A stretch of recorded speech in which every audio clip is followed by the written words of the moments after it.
আউযু বিল্লাহি মিনাশ শাইতানির রাজিম বিসমিল্লাহির রহমানির রহিম জাযাল্লাহু আন্না মুহাম্মাদাম মা হুয়া আহলু জাযাল্লাহু আন্না মুহাম্মাদাম মা হুয়া আহলু আল্লাহুম্মা আল্লিমনা মা রাশিদ উমুরিনা ওয়াজনা মিন শুররি আনফুসিনা ওয়া মিন সাইয়্যাতিনা আমালিনা আস্তাগফিরুল্লাহ আল্লাযী লা ইলাহা ইল্লা হুয়াল হাইয়ুল কাইয়্যুম ওয়া আতুবু ইলাইহি লা হাওলা ওয়া লা কুওয়াতা ইল্লা বিল্লাহিল আলিয়্যিল আযীম আস্তাগফিরুল্লাহ আল্লাযী লা ইলাহা ইল্লা হুয়াল হাইয়ুল কাইয়্যুম ওয়া আতুবু ইলাইহি লা হাওলা ওয়া লা কুওয়াতা ইল্লা বিল্লাহিল আলিয়্যিল আযীম اللهم علمنا مراشد أمورنا وزنا من شرور أنفسنا ومن سيئاتنا أعمالنا اللهم علمنا مراشد أمورنا وزنا من شرور أنفسنا ومن سيئاتنا أعمالنا أعوذ بالله من الشيطان الرجيم بسم الله الرحمن الرحيم ولنبلونكم بشيء من الخوف والجوع ونقص من الأموال والأنفس والثمرات وبشر الصابرين الذين إذا أصابتهم مصيبة قالوا إنا لله وإنا إليه راجعون আল্লাহ সুবহানাহু তাআলার লক্ষ লক্ষ শুকরিয়া। আমি মোহাম্মদ রুকনুদ্দিন নান্দিনা, জামালপুর সদর থানার অধিবাসী, নান্দিনা পুরাতন পাড়া, জামালপুর জেলা, বাংলাদেশ আমার দেশ। আজকে 4 তারিখ জুলাই মাস 2025 সাল এবং আজকে শুক্রবার জুমার দিন। শুক্রবারের দিন জুমার দিন যে ব্যক্তি সূরাতুল কাহাফ পড়বে, আল্লাহ তাআলা কিয়ামতের আগে যে বড় ধরনের একটা ফিতনা হবে, বড় ধরনের একটা যে সমস্ত ফাসাদ সৃষ্টি হবে, তার ভিতরে সবচেয়ে বড় ফাসাদ হইতেছে মসিহুদ দাজ্জালের ফিতনা। আর রাসূলুল্লাহ সাল্লাল্লাহু আলাইহি ওয়াসাল্লামের হাদিসের উক্তি অনুযায়ী বোঝা যায় যে ব্যক্তি ওই মসিহুদ দাজ্জালের ফিতনা থেকে বাঁচতে চায়, সে যেন শুক্রবারের দিন, প্রতি জুমার নামাজের দিন শুক্রবারের দিন সূরাতুল কাহাফ পড়ে। সেই জন্য আমরা প্রতি শুক্রবারের দিন আমরা সূরাতুল কাহাফ পড়ার জন্য চেষ্টা করব। আল্লাহ সুবহানাহু তাআলা এগুলাকে ঘটাবেন, এটা আল্লাহ সুবহানাহু তাআলা বিভিন্ন ইশারা ইঙ্গিতে ঘটাই দিছেন এবং বলে দিছেন যে এগুলা ঘটবে কিয়ামতের আগে। সেই জন্য আমরা বর্তমান প্রেক্ষাপটের উপর সব কিছুর উপরে আমরা অনেকে হতাশায় ভুগতেছি। বিভিন্ন ধরনের হতাশা থেকে আমাদের বিভিন্ন ধরনের রোগ সৃষ্টি হইতেছে। একটা মানুষ অতিমাত্রায় দুশ্চিন্তা থাকে, টেনশনে থাকে, আল্লাহ সুবহানাহু তাআলা বলছে যে তুমি যে কোনো অবস্থায় থাকো না কেন, যে কোনো অবস্থায় থাকো, কঠিন থেকে কঠিন বিপদ আপদ, বালা মুসিবত, দুঃখ কষ্ট, যন্ত্রণা, অভাব অনটন, ভয় ভীতি, তুমি সর্ব অবস্থায় যাতে করে হতাশা না হও, প্যানিক না হয়ে যাও, তুমি আল্লাহ সুবহানাহু তাআলার উপর পরিপূর্ণ বিশ্বাস এবং তাওয়াক্কুল করবে। এই জন্য আল্লাহ সুবহানাহু তাআলা সূরা বাকারার 26 নম্বর আয়াতের ভিতরে বলে দিয়েছেন। কারণ এগুলো আল্লাহ তাআলা জানেন এগুলা ঘটবে। আল্লাহ তাআলার কাছে অতীত, বর্তমান, ভবিষ্যৎ বলতে কোনো কিছু নাই। আল্লাহ তাআলার কাছে সব কিছু এক সমান, প্রেজেন্ট, পাস্ট, ফিউচার সব কিছু এক সমান। সেই জন্য আল্লাহ তাআলা বলছেন ওয়ালানাবলুওয়ান্নাকুম, এখানে লামে তাকে সকিলা ঘামের ভাষায় নিশ্চয় আল্লাহ তাআলা যখন কোনো কিছু গুরুত্ব সহকারে বোঝানোর জন্য চেষ্টা করেন, আল্লাহ তাআলার প্রত্যেকটা কথাই গুরুত্ব, কিন্তু আল্লাহ তাআলা যখন কোনো ব্যাপারে আরও বেশি গুরুত্ব বোঝাইতে চান তখন গুরুত্বর জন্য লামে তাকিদ, সকিলা, ইন্না, আন্না, লাকিন্না, লা, আল্লাহ, এগুলো সমস্ত হরফে শর্ত আল্লাহ তাআলা এগুলোকে ব্যবহার করেন। বলছে ওয়ালানাবলুওয়ান্নাকুম, অবশ্যই ওয়ালানাবলুওয়ান্নাকুম বিশাইইম মিনাল খাউফ, আমি তোমাকে কিছু জিনিস দ্বারা পরীক্ষা করব, কিছু ভয় ভীতি, অভাব অনটন, তারপর তো মাল দৌলতের বিনিষ্টের মাধ্যমে, শারীরিক অসুস্থতার মাধ্যমে, ওয়ানাকসি মিনাল আমওয়াল ওয়ানাকসি মিনাল আমওয়াল, এবং তোমার স্ত্রী সন্তান, ওয়ালানাবলুওয়ান্নাকুম বিশাইইম মিনাল খাউফি ওয়াল জুই নাকসি মিনাল আমওয়াল, এবং তোমার স্ত্রী, পুত্র, কন্যা, সন্তান, বিভিন্ন কিছু দিয়ে তোমাকে আমি পরীক্ষা করব। এই পরীক্ষার মাধ্যমে তুমি যদি সর্বাবস্থায় বলতে পারো আলহামদুলিল্লাহ, উলাইকা হুমুল মুহতাদুন, সে হইল হেদায়েতপ্রাপ্ত। সেই জন্য বিপদ আপদ, দুঃখ কষ্ট, যন্ত্রণা এগুলা আমাদের লাইফের একটা পার্ট, লাইফের একটা অধ্যায়। যদি দুনিয়াতে দুঃখ কষ্ট যন্ত্রণা না আসে, তাহলে আল্লাহ তাআলা তো এই দুনিয়াতে আমাদেরকে পাঠানোর কোনো উদ্দেশ্য ছিল না। আল্লাহ সুবহানাহু তাআলা দুনিয়াতে পাঠাইছেন যে এগুলা তোমাকে পরীক্ষায় উত্তীর্ণ হতে হবে, তোমাকে এই অবস্থার ভিতরে সফলতা চূড়ান্ত শিকারায় পৌঁছতে হলে তোমাকে আমি এই সমস্ত জিনিস দ্বারা পরীক্ষা করব। কারণ আমি তোমাকে অবশ্যই জাস্টিফাই করবো। আল্লাহ তাআলা বলছেন হজ তাবাকুম, আমি অবশ্যই তোমাকে জাস্টিফাই করব, তোমাকে আমি পরীক্ষা করব, ইমতিহান করব যে তুমি এই সমস্ত অবস্থার ভিতরে আল্লাহ সুবহানাহু তাআলার উপর কতটুকু তুমি অবিচল ছিলা, কতটুকু তোমার আল্লাহ সুবহানাহু তাআলার উপর পরিপূর্ণ বিশ্বাস ছিল যে আল্লাহ তাআলা যে আমার রব, আল্লাহ তাআলা আমার খালেক, আল্লাহ তাআলা আমার রাজ্জাক, আল্লাহ তাআলা যে আমার মালিক, আল্লাহ তাআলা আমাকে দেখতেছেন, আল্লাহ তাআলা আমার হর্তা কর্তা ধর্তা সব কিছুর মালিক, আল্লাহ তাআলা আমাকে যে দেখতেছেন, আল্লাহ তাআলা আমাকে প্রতিটা মুহূর্ত প্রতিটা সেকেন্ড আমার কাউন্ট করতেছেন, এবং আল্লাহ তাআলা আমার সাথে 8 জন ফেরেশতা মুকাররর করে দিয়েছেন। তারা 2 জন ডানে বামে ফেরেশতা মুনকার নেকির তারা ভালো মন্দ লিখতেছেন, আর 8 জন ফেরেশতা তারা আমাকে বিভিন্নভাবে গাইড করতেছেন।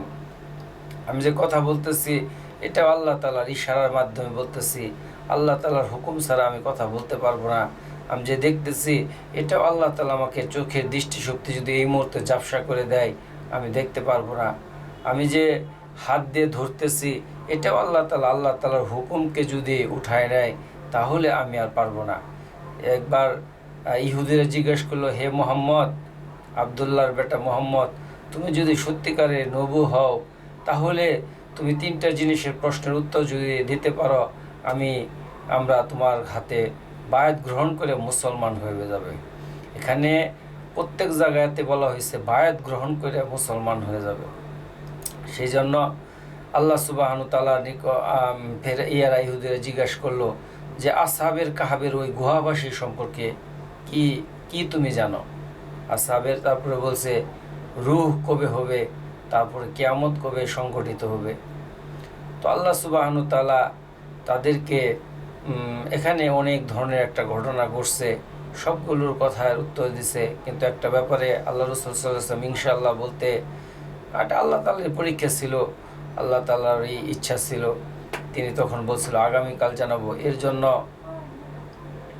তাকে অনেক দিন বিভিন্ন রকমের চ্যালেঞ্জের মোকাবেলা করতে হয়েছে। তারপর আল্লাহ তাআলা তাকে আবার ওই জিবরাইল আলাইহিস সালামের মাধ্যমে তার নিকট সমস্ত তথ্য প্রত্যপ সব কিছু হাজির করছেন। আল্লাহ সুবহানাহু তাআলা আমাদেরকে ওই রকমভাবে পরীক্ষা করবেন যে আজকে আমি যে কথা বলতেছি এটা আল্লাহ তাআলার ইচ্ছার হুকুমের ভিতরে। সেই জন্য প্রতিটা দুঃখ কষ্ট যন্ত্রণা যা কিছু আসছে না কেন এটা আল্লাহ তাআলার একটা হুকুম, আল্লাহ তাআলার হুকুমে আমার নিকট আসছে। আল্লাহ তাআলা বলছেন মা আসওয়াবা মিন মুসিবাতিন ইল্লা বিজনিল্লাহ, আমার নিকট তোমাদের নিকট যে বিপদ আপদ বালা মুসিবত আসছে এবং সুখ শান্তি ইজ্জত সম্মান যা কিছু আসছে এটা আল্লাহ তাআলার নির্দেশে আসছে। আল্লাহর নির্দেশ ব্যতীত এগুলো আসতেই পারে না। সেই জন্য আমরা সর্ব অবস্থায় আল্লাহ সুবহানাহু তাআলার পরীক্ষাকে আমরা মেনে নিব, এবং আমরা কখনোই এই অল্পতে ঘাবড়িয়ে যাব না, হতাশ হয়ে যাব না, কারণ আল্লাহ তাআলা আমাকে পরীক্ষা করবেনই।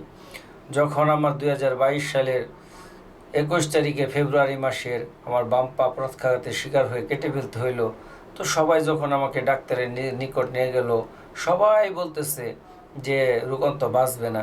তো আমি বলতেছি যে আমার কিচ্ছু হয় নাই, আমার কোনো কিছু হয় নাই, তোমরা হতাশ হয়ে না। যদিও আমার আপন বাবা মা ভাই বোন কেউ নাই, তারপরেও যারা মানে কাছে ছিল, যারা মানে বিপদের সময় বন্ধুত্বের এবং মানে উপকার করার জন্য চেষ্টা করছে, তারপর আর অন্যান্য যারা বলছে বাঁচবে না, আমি তাদেরকে সর্বাবস্থায় বলছি যে আমার কিচ্ছু হয় নাই, আমার সব কিছুর মালিক আল্লাহ তাআলা। আল্লাহ সুবহানাহু তাআলা যদি আমার হায়াত থাকে তাহলে আমি বাঁচবো, আর যদি হায়াত শেষ হয়ে যায় তাহলে আমি মারা যাব। বরং কি পঙ্গুতে যখন অপারেশন থিয়েটারে আমার অপারেশন অত্যন্ত সিরিয়াসলি, কারণ রক্ত শূন্যতা হয়ে গেছিলো, সমস্ত রক্তই পড়ে গেছিলো, ব্লাড দিয়ে সব কিছু এরকমভাবে এখান থেকে নিয়ে যাওয়া হয়েছে। তো পঙ্গুর ডাক্তাররাও বলতেছিল এই লোক তো বাঁচবে না। তখন আমি বলছি আপনারা অপারেশন করেন, মানে অযথা সময় নষ্ট না করে। আসলে হায়াত মূলত হইতেছে আল্লাহ তাআলার হাতে। আল্লাহ সুবহানাহু ওয়া তাআলা যদি চায় তাহলে আমি বাঁচবো, আর আল্লাহ সুবহানাহু ওয়া তাআলা যদি না চায় আমি বাঁচবো না। তো ডাক্তাররা তখন বলতেছিল, ওটির ভিতরে যারা ছিল তারা বলতেছে এই লোক তো অত্যন্ত আজব শ্রেণীর লোক, এই সমস্ত কথাবার্তা তো মানুষ বলে না। আরও সে ঘাবড়ায়, অন্য মানুষ তারা ঘাবড়ায় জায়গা, আর সে হাসি মুখে টষ্টশেষে কথা বলতেছে। কারণ আমার একটা বিশ্বাস ছিল যে আল্লাহ তাআলা বলছেন যে মৃত্যুর স্থান এবং সময় নির্ধারণ করা। আল্লাহ তাআলা কোরআনের ভিতরে বলে দিছে যে তোমার যে টাইমে তোমার মৃত্যু হবে, যে যে স্থানে তোমার মৃত্যু হবে, ওই জায়গাকে আমি নির্ধারণ করে রেখে দিছি। ওখান থেকে কেউ বাঁচতে পারবে না, ওখান থেকে কেউ মানে ফিরে আসতে পারবে না, সেখানেই তার মৃত্যু হবে। সেই জন্য আল্লাহ সুবহানাহু ওয়া তাআলা বলেই দিছেন যে এটা তার শেষ সময়। আসলে মৃত্যুর ব্যাপারটা কখনোই এদিক সেদিক হয় না। আমি আরও কয়েকটা ভিডিওয়ে বলছি যে তকদির দুই প্রকার, তকদিরে মোকাদ্দার, তকদিরে মুআক্খার, ওটা কেউ মাবরুম বলে।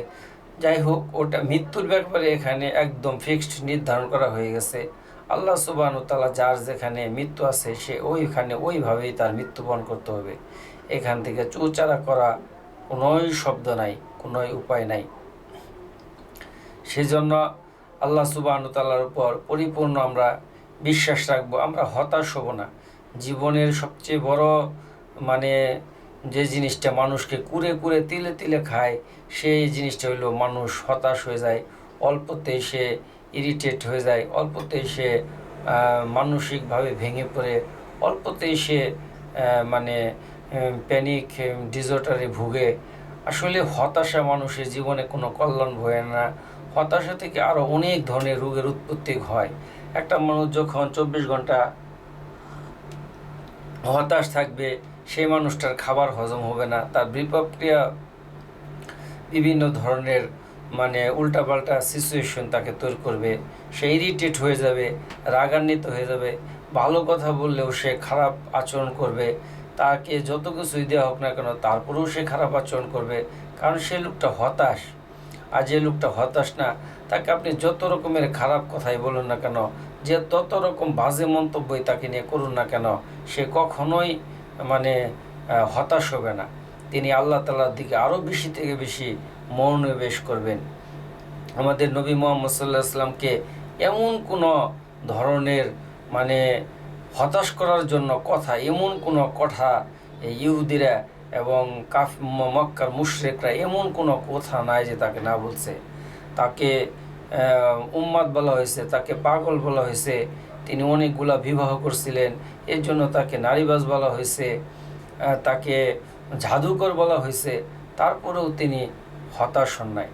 আবার এই দিক দিয়ে সে উম্মি ছিলেন, এর জন্য তাকে নানান রকমের কথাবার্তা মানে মূর্খ ছিলেন, কথাবার্তা মানে শুনতে হয়েছে, তারপরেও তিনি হতাশ হন নাই। কারণ আল্লাহ সুবহানাহু ওয়া তাআলা তাকে নবুয়তের সিলমোহর মেরে দিয়েছিল।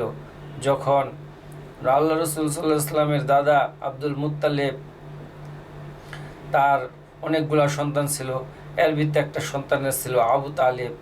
যখন আবু তালেব তাকে খুব আদর স্নেহ মায়া মমতায় তাকে বড় করছেন, আর যখন তাকে নিয়ে ওই ব্যবসার উদ্দেশ্যে সিরিয়ার ওইদিকে গেলেন, তখন বুহাইরা নামক এক পাদ্রী তাদেরকে খাওয়ানোর জন্য দাওয়াত করলেন। তখন ওই শিশু বালকটাকেও তিনি আপ্যায়ন করলেন। তখন বলল যে এই ছেলের বাবা কোথায়? তখন আবু তালেব তার নিকট গেল এবং বলল আমি তার পিতা। ওরা বলল যে না, এই ছেলের পিঠের ভিতরে নবুয়তের সিলমোহর আছে, আর আমাদের তৌরাতের ভিতরে ইনজিলের ভিতরে আছে যে সে আখিরি নবী যে হবে, তার পিঠে নবুয়তের সিলমোহর থাকবে, তার দুনিয়াতে ভূমিষ্ঠ হওয়ার আগেই তার বাবার মৃত্যু হবে। তাহলে সে তো এটা তো হওয়ার কথা না। তখন বলল আমি তার চাচা, তার আব্বা মা। তখন বলল তাকে তুমি এখান থেকে দ্রুত এখান থেকে নিয়ে যাও, কারণ তাকে হত্যার জন্য বিভিন্ন রকমের পরিকল্পনা হইতেছে। কারণ সেই হবে শেষ নবী, আখির নবী মুহাম্মদ সাল্লাল্লাহু আলাইহি ওয়াসাল্লাম। আর ইব্রাহিম আলাইহিস সালামের দুই স্ত্রী মা হাজেরা এবং মা সারা রাদিয়াল্লাহু তাআলা আনহু। আর তিনি মা হাজার গর্ভে থেকে ইসমাইল আলাইহিস সালাম, আর ইসমাইল আলাইহিস সালামের গর্ভের সূত্রেই তিনি, ইসমাইল আলাইহিস সালামের বংশসূত্রেই তিনি নবী, শেষ নবী মুহাম্মদ সাল্লাল্লাহু আলাইহি সাল্লাম আসবেন। তো যাই হোক, আল্লাহ সুবহানাহু তাআলা আমাদেরকে পরীক্ষা করবেন। এই দুনিয়াটা আসলে পরীক্ষা, দুনিয়া মাজরাতুল আখিরা, দুনিয়াটা আখিরাতের শস্য স্বরূপ। আমাদের এখানে কোনো না কোনো চ্যালেঞ্জ আমাদেরকে মোকাবেলা করতেই হবে। আজকে হয়তো আমার কোনো বিপদ নাই, কালকে একটা বিপদ আসতে পারে, কাল হয়তো বিপদ নাই, পরশু একটা বিপদ আসতে পারে। এর জন্য আমাকে আগে থেকেই প্রিপারেশন, প্রস্তুতি, মানসিকভাবে আমাকে প্রস্তুতি থাকতে হবে যে আজকে আমার সমস্যা নাই, কালকে আমার সমস্যা হইতে পারে, যাতে করে ওই সমস্যার কথা শোনার সাথে সাথে আমার প্রেশার হাই না হয়ে যায়, আমার যে হার্টের যে স্পন্দন এটা যাতে বেড়ে না হয়ে যায়, আমি যাতে করে মানে অতিমাত্রায় ঘাম না শুরু হয়ে যায়। কারণ আমার কোনো না কোনো বিপদ আসবেই। আর আল্লাহ তাআলা যে যত ইমানদার তার পরীক্ষাটা হার্ড করেন, তাকে তত কঠিন থেকে কঠিন পরিস্থিতির মানে ফেস করান। এটা আল্লাহ সুবহানাহু তাআলা এটা যুগ যুগান্তরে আদম আলাইহিস সালাম থেকে নিয়ে আদম আলাইহিস সালামের যে পুত্র ছিল, তিনিও একজন নবী ছিল। এরকমভাবে জাকারিয়া আলাইহিস সালাম, ইয়াহিয়া আলাইহিস সালাম, ইয়ারমিয়া আলাইহিস সালাম থেকে নিয়ে ঈসা আলাইহিস সালাম পর্যন্ত 50,000 নবী রাসূলগণকে ইহুদিরা হত্যা করছে। এবং শেষ নবী আমাদের মুহাম্মদ সাল্লাল্লাহু আলাইহি ওয়াসাল্লাম পর্যন্ত সমস্ত নবী রাসূল এবং যে যত মুমিন বান্দা হয়েছে তার প্রতি তত বেশি, তাদের প্রতি আল্লাহ তাআলার পরীক্ষাটা বেশি আসছে। আর সর্বশেষ আখির আমাদের নবী মুহাম্মদ সাল্লাল্লাহু আলাইহি ওয়াসাল্লামের, তার জীবনে পরীক্ষা আরও বেশি। এক সময় তাকে দরিদ্রতার ভিতর দিয়ে তার জীবনযাপন করতে হয়েছে। ছোট বয়সেই তার মানে মার মৃত্যু হয়, আবার দুনিয়াতে আসার আগেই তার বাবার মৃত্যু হয়। তাকে দুধমা হালিমা তাকে লালন পালন করতে থাকে। তার জীবনটা চ্যালেঞ্জের মাধ্যমে চলতে থাকে। সেই জন্য চ্যালেঞ্জ আমাদের মোকাবেলা করেই চলতে হবে। আমাদের সর্ব অবস্থায় আল্লাহ তাআলার উপর তাওয়াক্কুল এবং ভরসা করতে হবে। আল্লাহ তাআলা বলেন যে যত বেশি ইমানদার হবে তার কঠিন থেকে কঠিন পরীক্ষা হবে। আর দুনিয়ার জীবনটা এটা একটা ধোঁকা। আল্লাহ তাআলা বলেন ফি হাযিহিদ দুনিয়া মাতাউল গুরুর, এই দুনিয়াটার জীবনটা একটা ধোঁকা।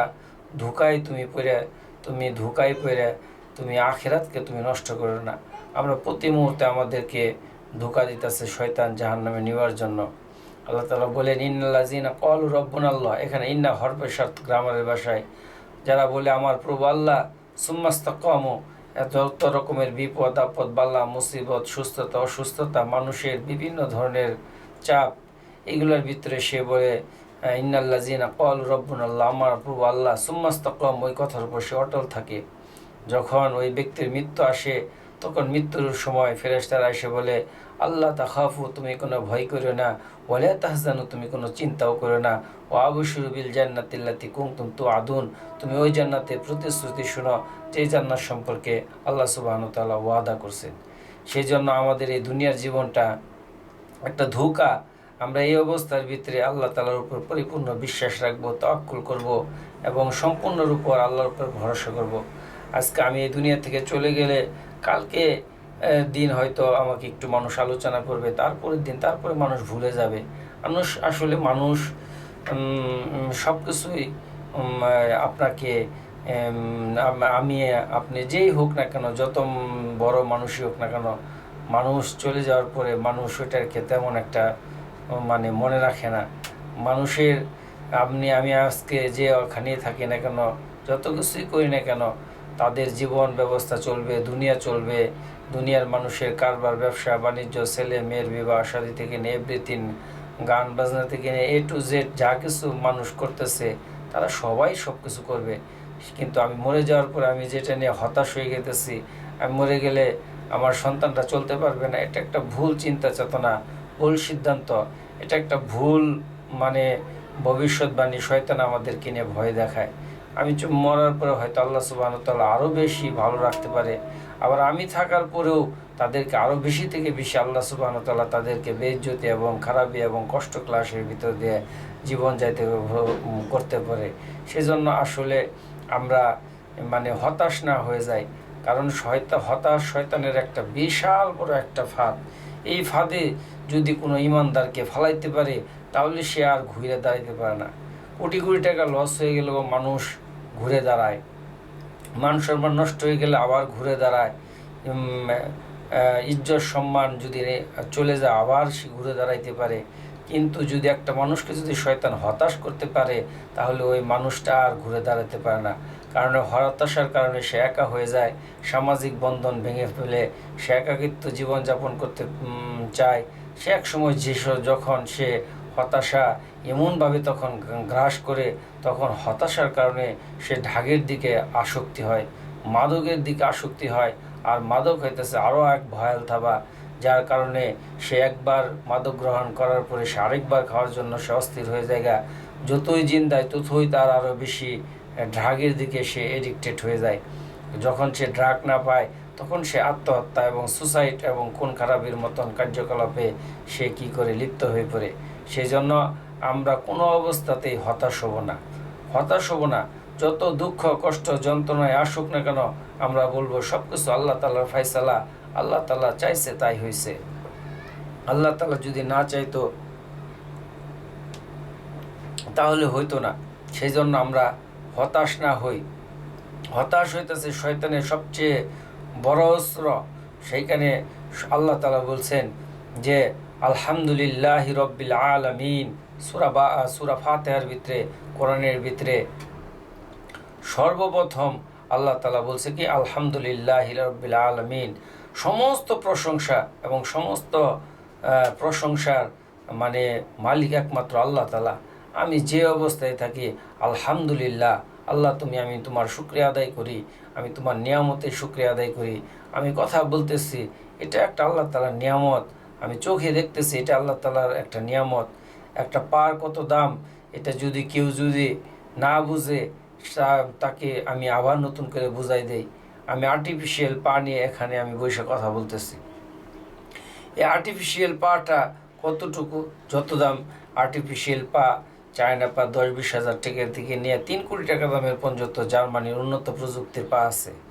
যত দামের পাই আপনি ব্যবহার করেন না কেন, কিন্তু আল্লাহ তাআলা যে আপনাকে অরিজিনাল যে একটা পা দিছে, এই পায়ের দাম আমার কাছে মনে হয় সারা আসমান জমিন বিক্রি করলেও ওই অরিজিনাল একটা পায়ের দাম একটা পার সমতুল্য হইতে পারবে না। সেই জন্য আল্লাহ তাআলা আপনাকে আমাকে যে অবস্থায় থাকুক না কেন, আমি যখন বলবো আলহামদুলিল্লাহ আল্লাহ তুমি আমাকে হয়তো টাকা পয়সা দাও না, ইজ্জত সম্মান দাও নাই, খ্যাত খামার দাও নাই, কিন্তু আমার এই 2টা পা দিচ্ছ, সুন্দর মতন আমি হাঁটতে পারি, আমার মন চায় মসজিদে যাইতে পারি, মন চায় আমি কোনো কী করে খ্যাত খামারে যাইতে পারি, যেখানে মন চাইতেছে তখনই আমি সে জায়গায় যাইতে পারতেছি। এই যে আল্লাহ তাআলার একটা নিয়ামত, এই নিয়ামতের শুকরিয়া আদায় করা। যে লোকটা চোখে দেখে না তার যে কত কষ্ট এবং সে কতটুকু এই দুনিয়ার আলু বাতাস দেখতে পারে না, কে তার শরীরে মহিষে গুঁতা দিল না সিংহ গুঁতা দিল এগুলো দেখতে পারে না।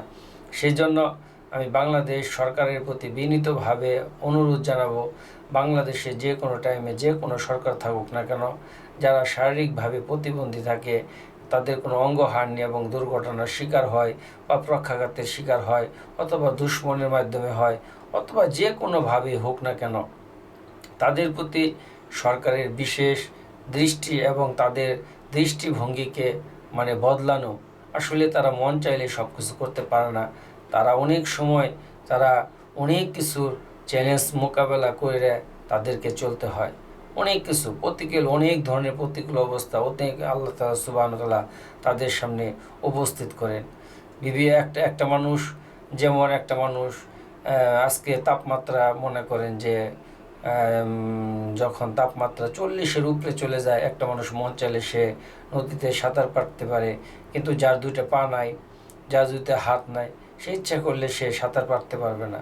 যদিও বাসায় যদি তার সুইমিং পুলও করে দেওয়া হয় তারপরেও সে পারবে না। যে মজা, যে ফিলিংসটা থাকে, আমি কক্সবাজার সমুদ্র সৈকতে আমার যখন 2 পা ছিল, আমি সাগরের মানে অনেক দূর পর্যন্ত এই স্পিড বোট দিয়ে ভিতরে চলে গেছি, যায় সেটা সাগরের ভিতরে কিন্তু ঢেউ নাই, ওখানে স্বাভাবিক পানির মতন। সেখানে আমি সাঁতার পারছি, যে মজাটা আমার কাছে লাগছে যেটা কল্পনার বাইরে। সেই জন্য এই আল্লাহ তাআলার এইগুলা প্রত্যেকটা অঙ্গ আমাদের জন্য নিয়ামত। এই অঙ্গর নিয়ামতের আমরা সঠিক ব্যবহার করব। আল্লাহ তাআলা আমাদের প্রত্যেকটা অঙ্গ আমাকে যদি আমি সঠিক ব্যবহার না করি, এগুলো আমার বিরুদ্ধে সাক্ষ্য দেবে। সেই জন্য আমরা সর্ব অবস্থায় আল্লাহ সুবহানাহু ওয়া তাআলার শুকরিয়া আদায় করব যে আল্লাহ তুমি আমাকে ভালো রাখছো। যাই হোক ভাই, আমার কথার ভিত্তিতে যদি কোনো ভুল হয়ে থাকে অবশ্যই কাইন্ডলি আমাকে ক্ষমার দৃষ্টিতে দেখবেন এবং বাংলাদেশের সংবিধানকে মেনে চলি, একে অপরের প্রতি ভ্রাতৃত্ববোধ বজায় রাখি, সারা ওয়ার্ল্ডের সমস্ত জিন এবং ইনসানের হেদায়েতের জন্য দোয়া করি, ধর্ম বর্ণ গোত্র সবাই ভ্রাতৃত্ববোধ বজায় রাখি। সিলভার টান কাইন্ডলি আমার কথার ভিতরে ভুল হলে অবশ্যই ক্ষমার দৃষ্টিতে দেখবেন। আসসালামু আলাইকুম রহমতুল্লাহি ওয়া বারাকাতুহু।